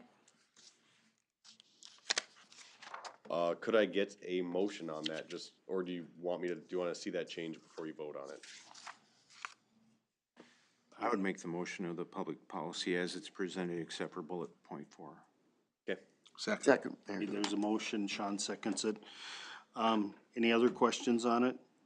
All in favor, say aye. Aye. Opposed, motion carries. The next item up on the agenda is the regional training facility discussion, training center, regional training, facility discussion. yeah, so, last meeting, you heard from both, Chief Rinda and Chief Applin, and myself kind of about what thoughts are on this, and I know you guys did a lot of digesting at the last meeting and didn't really have any direction as to additional information you may want to obtain. Like I said, at this point, the next scheduled meeting of the RTF, where there's kind of an expectation that cities will come back with an answer, is April 11th. And so we do have this meeting and the April 7th meeting prior to that. My hope would be that staff can kind of get some direction as where we would like to go as a city with the regional training facility and our participation, tonight. So that way, at our next meeting, I can bring back a resolution, that I can then, we can approve and then send formally to the RTF about what we would like to do. So I guess over the last 2 weeks, have any of you developed any questions or would like additional speaking topics on? Yes. So I guess as we've talked about it today, I know, I think there's certainly much more of an advantage to being a member of the RTF for our police department than there is our fire department. I know we heard from Chief Rinda that if we are not a member, he is able to in fact receive reimbursements for some, if not all, of his training out there. I know from a police perspective, it does provide us a little bit more flexibility in terms of we are able to schedule earlier and hopefully get priority scheduling. It also allows us to, should something come up, not be beholden to a you must cancel by policy or have to pay anything. We're not paying anything, and so we are allowed to cancel up, and if something should happen, our police are unable to make it. There is also the benefit one way or the other. I mean, you wish, you hope this never happens to any business, but it certainly happens. We had Pizza Ranch close not long ago. If we are to use another training facility for our police to shoot at, and something happens down the road where that facility closes for some reason, that does potentially leave us in a bind if we can't find another. I know, I guess my recommendation at this point would be, we currently pay a little over $8,000 a year to be a member of Scale, and we have been informed that that will rise should all participants continue participating by 2027, 2028. That may rise up to $11,000 just to continue to maintain the structure as it is in its current state. So I guess as I think about it, knowing the potential benefits that we have as members of especially through our police department, I guess my personal recommendation would be that we basically inform the RTF board that should our dues remain less than about $15,000, that would basically hit that $11,000 with a little bit of improvement year over year potentially, that we are certainly willing to continue participating, especially if the outdoor range continues to be a factor out there. But if for some reason either the outdoor range disappears or our contribution would rise to higher than $15,000 a year, then we as a city would be out at that point. We may participate as a renter from the outside in some capacity, but we would not be a dues paying member sitting on the board at that point. I guess I have a question. I agree with you, but I have a question. Have they marketed this out to other? They do. So I do know they do a new kind of managing director of the facility took over about a year ago, a little over a year ago, and they have done a lot more marketing. And to their credit, like, we are seeing more influx of outside users than before. And I know under the previous managing director, it was, I believe they'd done it for a long time, and it was you call him to get on the schedule, and when Tim called, they'd say, okay, New Prague's got the facility on Tuesday. And then Tim would show up with his team, and they'd shoot for 45 minutes and have some coffee and head home, and the facility would sit empty for the rest of the day. This new managing director has gone out. They have implemented kind of a new reservation system with software where you go in, and I think, is it 2-hour blocks you reserve it in, or hour blocks? 2 or 4. Yeah, so they've got the whole facility broken up now where the range, the training rooms, the classrooms, fire tower, everything is reserved in blocks of time. And so they can, in theory, get 5 different departments out there working in different areas to help increase the foot traffic. So I do know they've been working to not only market the facility, but also just try to make it more efficient and to make use of its time better. I do know they also have certain members that aren't even necessarily law enforcement related. I know the Boy Scouts are a pretty decent user, And in fact, they really like the Boy Scouts as a user because they tend to use it at nighttime. 4-H too. Yeah, they come when nobody else is out there, and so they'll reserve it overnight because they'll kind of do a camp out and their various things that they work on. So they are certainly doing better than they were when I first started here 3.5 years ago. And that's a spooky building for Boy Yes, Scouts. it is. It's spooky during the day. Yeah. I say I agree. I don't know if I would want to sleep in that building at I just night, looked at but some of the pictures, they're horrible. it makes our Boy Scouts stronger. Isn't that where that kid's place used to be when they're a detention center? It's down the road from there, but that was a jail annex and it was a detox and it's had all kinds of different, Dead people in it, huh? so. Okay. So next thing is going around the horn. All right, nope, Mayor, I'm not gonna let you go. Oh, I would like some sort of direction from council so that I can bring a resolution back, one way or the other, to the next meeting. And just kind of, I know, I guess I heard from you, Dwayne, you said I kind of agree with you. Yep. On that, up to this point we're in, and I don't wanna make that number too high, but I also want to leave a little bit of room that should somebody decide to opt out, we're like, we do still find value up to this number, and that's kind of where I landed on roughly $15,000 a year for me, which is a little less than double of what we pay now. But You chiefs, what do you wanna do with it?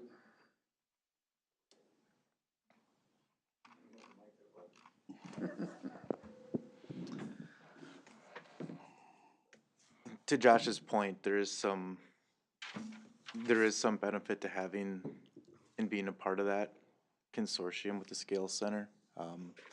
It creates a local facility for local agencies to go and train together. We talked about that at the last meeting. The scheduling software has proven to get more users in there and run more efficiently.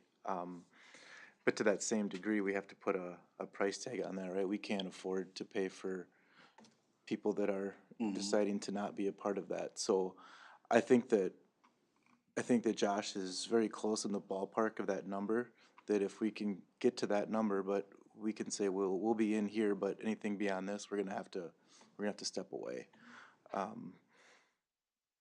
don't want the city to have to pay, again, for everyone else to use the facility, right? Because especially the larger agencies are, excuse me, gonna use that a lot more than we are. However, it makes a lot of sense if you're Jordan, because it's right in your backyard, right? So is there a little more investment there? To me, as a chief, it would be, because I can just send my officers there when they're working, doing trainings, doing those things. So I would, again, and I think this is kind of a fluid conversation yet, because we don't know who's gonna be in, who's gonna be out, so that number is still a moving target for us too, right? So if we go in with the initial understanding that we're at this number right now, and then we wait to see where other agencies or other cities come in, and that if that number moves, then we've at least been clear with where we're at, and we can reassess if need be, if that number moves, would be my recommendation or my thought on it. But Well, you're gonna need training within the next year. I mean, you're gonna have to have a place to do at least 1 year. right. yep, so yeah, Rick, this wouldn't take effect until 2027, so we do have a little time. Good. And Steve, you were talking about, putting a place together down there yourself. Yeah, we've had preliminary discussions on putting something together out at the dump site if it would work, that we could train at. Our new members would still be training out there. And we potentially would still use it. And to a point, like Josh and, Tim had said, I think if you have a cap number, I think is a good idea. Just because I think, my training's reimbursable, but Tim's isn't. So if he has to go out there and rent it, what does it cost? What is he gonna have for training and, people to go out there, and if that stays within that cap number, I think you're fine. If it goes above the cap number, then I think you have to get out.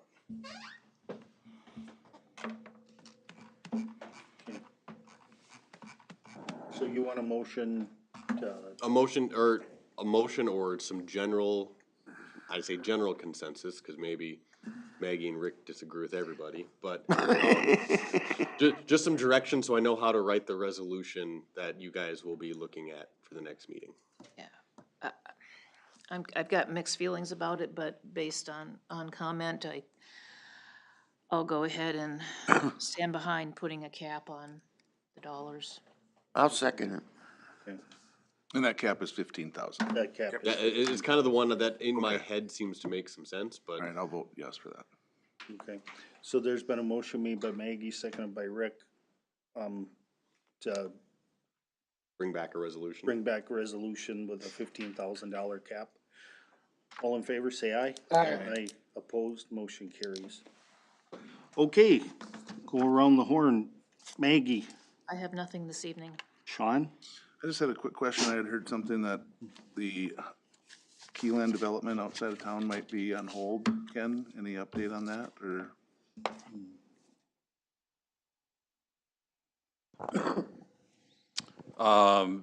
The land I know is still listed as pending on, the MLS, so that's what I can tell you at this point, but we never got a formal application or anything at this point, so there's really nothing that I can say one way or the other about that. Okay, it's, obviously we're counting on those houses for big projects and whatnot. But I understand where you can't speak on it. I'll say, yeah, to that point, Sean, like Ken said, the land is still pending. It has not been put up for sale again. Okay. They've already cleared trees and everything. What gave them the right to do that if they didn't own the property?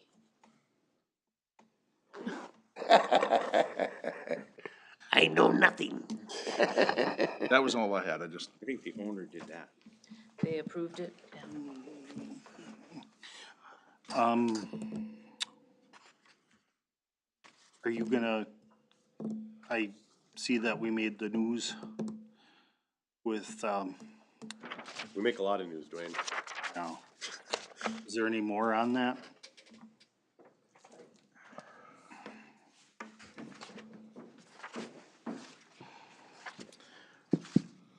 No, not right now. We're working with the Scott County Attorney's Office with a couple of follow-up items for them, and then some additional search warrants from items that were obtained during the search warrant. So there's not a ton of information right now that I can share beyond the press release, just because it's current and ongoing investigation. But I'm hopeful that there will be either I guess a charging decision this week sometime. So Okay. there was a couple of items that the county attorney was waiting for us, and I believe that there's one outstanding item that we're still working on to provide to them. So Okay, thank you. yeah. Bruce? I have a couple things, I guess. Just a better understanding on the nuisance example that we dealt with, and just understanding the procedure and how we work with that. So in this case, or in a case where we've pursued a court resolution, is that just on certain circumstances, or are we pursuing court action on, if the grass is too high, or that type of thing? Or what circumstances do we do that and what don't we? Yeah, for, clearing a sidewalk of snow or mowing, and even limited refuse pickup, we will obviously just take care of that with an internal cleanup, hire a contractor, get the work done, put it on the taxes if they don't pay the bill. For things like vehicles that need to be moved, plated, whatnot, that's where we've taken that to the next level. Or bigger refuse type situations where we'd have to have more than just have Lakers come by and pick up something at the curb. So when we hire someone to cut the grass, we have the authority to be on someone else's property because of the nuisance violation? Correct, because they've had the opportunity, they got the notice, they have the opportunity to come and appeal, and then if they choose not to, it's written in our city code and then also notified in the letter that if they don't do that, we will come and abate, and they're given full notice of that. So in this example, would we have been able to take care of and hire someone to clean up that site without taking a court action. You're talking at Rescue Spoke. I think that the issue is when you're talking personal property, a lot of times we would have to, and Tim can correct me on this, you have to put it in a storage unit and that type of thing. If it's, I mean, we might think it's refuse, but they might feel it's just personal property, and that's a whole nother topic. Tim can probably speak to that more correctly. Yeah, I think that when you're looking at that, there are two different things in mowing of grass. There's, there's not a tangible item that we're seizing or taking possession of, right? We're cutting the grass and it's done. For us to go on and seize property of someone else, that takes it to the next level. So if it's a nuisance violation where we would have to move vehicles, remove junk, I think that would come at the discretion of the court when it got down to, there's been an order from the court that this needs to get cleaned up. It doesn't get cleaned up, then an order is issued that we are now able to go in and remove those items as a city. So you have the protection of the court. Correct. To deal with that. Yep. Okay, well, that gives, I'm just kind of struck with how the cost of collection for us to enforce our ordinance, we lose out so much because, as an example, in this case, we've engaged attorneys and your time and effort and paid court fees, I'm sure, to be on the court docket and things like that. And if they resolve it the day before court, then we're out all that money. And I'm not sure that the statutes allow us to do it any other way. We can't get reimbursed for attorney's fees, I don't believe. No. And so. It is. That's the hard part with the court process, right? Is you can go in and everything can get put into place, and then 10 minutes before the court date, there could be a resolution to the case. So Well, I wondered if we could, if it's a car as an example, if we move the car and we engage someone to do it, there's a cost, but if we did it that way, we can get reimbursed because that's an abatement charge. But if they just do it themselves before the court action, then we can't get reimbursed. Yeah. Yeah, I understand what you're saying. Let me do some checking on that. And well, I'm not saying one way or the other. I do think there's a lot of protection if we have the court involved. Yeah. It's just. And historically, that's what you get advised by your counsel to do, right, is to take those steps and afford the opportunity for the cleanup and follow the court process, so you do have that protection too, so. I would note this past year has definitely been the most difficult in my entire, career in New Prague, and even before that, of people just flat out ignoring correction orders on these issues that are more than mowing and abatement, and then the court isn't necessarily, in my opinion, being very helpful in seeing the completion or remediation of nuisances. On the criminal side. Yes. They haven't been helpful, yeah. Yep. You mean they have just taken so long or ruled against us? Length, yeah, and I would say follow through with, on a staff level with the attorneys at the county attorney's office has been an issue. Maybe we should bring the county attorney in to address the board. Yeah, there's been Oh, good luck. discussions. I can certainly try if you'd like. I know that we are not the only city who is currently trying to work with the county attorney on additional actions. I'll talk to Ron. I don't have a problem with it. We can't charge a fee for a nuisance citation, can we? There's an ordinance violation fee. You're talking just writing the letter and all that? When someone's actually cited, can there be a fee or a penalty? If they're cited, it Be a is, civil citation. yeah, it's a misdemeanor violation. But is there a fee or a charge? Yes. What does state law give us as the maximum? Maybe we should just change. $300. Oh, okay. So in this Where case- are we at? In this case, were they charged? Oh, And I should have asked, did they pay it before we approved the liquor license? It has been, I don't know, I didn't check it this morning. It was updated and it had been resolved, and then there was a court date, and the MGA had not been updated the last time I checked, so. But the $300 fee we don't know if it's paid yet. Correct, we do not know that. The second item I just wanted to bring up, just be Josh mentioned about the POPs issue, and just to bring it front and center that the project, after getting the soil tests,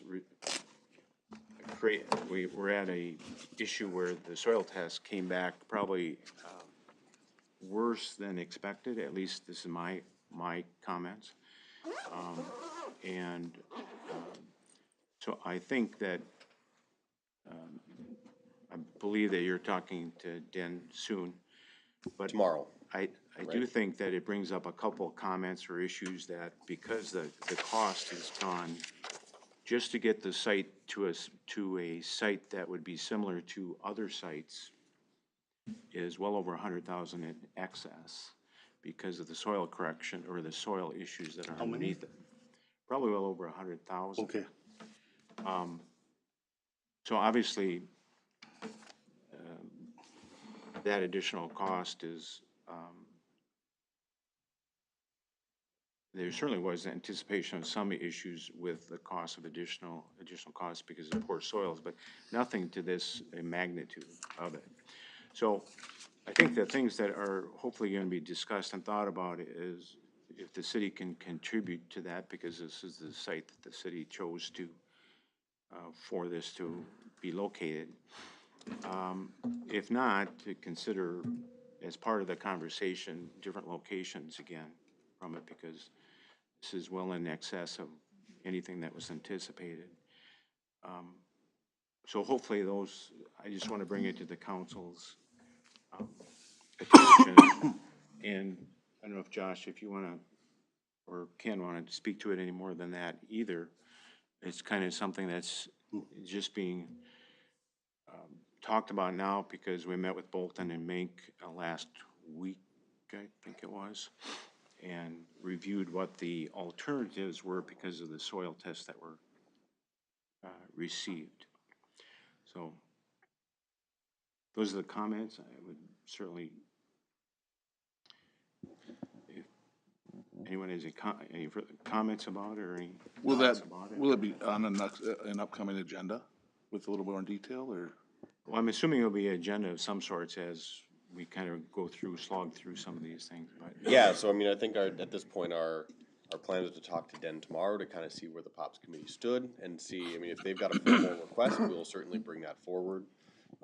As of right now, everything is kind of laid out, and I know that I've certainly tried to make sure to let the POPs committee know through most of this process to, let's not assume the city or utility or anybody's doing anything. If you have a formal request, please let us know so that we can pass that request on. I will say, I guess, Bruce, to your point, because we've even talked internally about this, it certainly is a much higher number due to just the natural processes that occurred in that spot for however long that spot's been there. Mostly, I know, like, I guess, swampy soils, for lack of a better term. But without soil bore tests, we don't know that the other locations would have necessarily been any better either. So there's certainly a conversation. I'm just referring to Bolton Mink's comments that the other sites are probably more than likely much better and probably more typical. Okay. If you're looking at the sliding hill or Memorial Park, we obviously have other facilities. Fixtures there already and things, so we know that. So that's not my comment. That's coming from Bolton Mink. Okay.